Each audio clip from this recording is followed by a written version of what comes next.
लिए अधिकारों के लिए कई नए कदम उठाएगी, पर मुझे कहते हुए बड़ा दुख है कि वो तमाम चीजें, तमाम आशाएं, तमाम इरादों पे कहीं ना कहीं पानी फिरता दिख रहा है। साहब, आज के समय में मेरे हाथ में कई सारे कैबिनेट्स की प्रेस नोट्स हैं।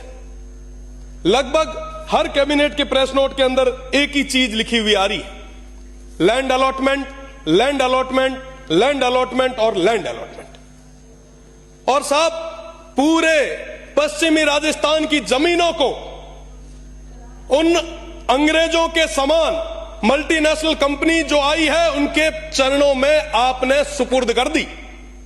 हमारे वो लोग जो काल के थपेड़ों से निकल के आए थे, जो इतने साल तक वहां दूर दराज क्षेत्र में रेगिस्तान में बैठे थे, वो इस आशा और उम्मीद के साथ बैठे थे कि साहब आप आएंगे, कुछ नया लाएंगे। कैबिनेट्स की मीटिंग में उनके लिए कई सारे नए सौगात, नई स्कीम्स, नए डेवलपमेंट प्लान्स लाएंगे। पर साहब, डेवलपमेंट के नाम पर आज उनके साथ बहुत बड़ा खिलवाड़ किया जा रहा है। आखिर गुनहगार कौन है? ये जमीनें किसकी है?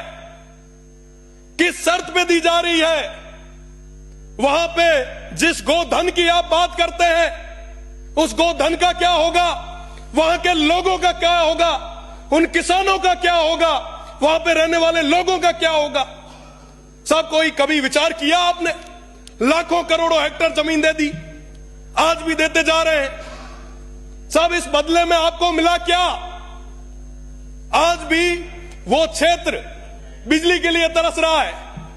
पहले वो अंग्रेज थे, हमारे उस समय के स्वतंत्रता सेनानियों ने लड़के उन्हें भगाया, पर अंग्रेजों के रूप में ये जो नए लोग आ रहे हैं, मैं आपसे निवेदन करना चाहूंगा कि इस तरीके से रेवड़ियां बांधना आप बंद करें। साहब, मैं इस सदन में रह के बात कर रहा हूं और मैं आपको यह भी याद दिला देता हूं कि आखिर में जब वोटों की बारी आई तो वो जनता, वो लोग वोट देंगे, ये अधिकारी और ये कंपनियां वोट नहीं देगी। साहब, उन लोगों के साथ जो गलत हो रहा है, जो अत्याचार हो रहा है, वो कभी माफ नहीं करेंगे। मैं आपको बताना चाहूंगा, लगभग सारे कैबिनेट मीटिंग, 16 जून को कैबिनेट मीटिंग हुई।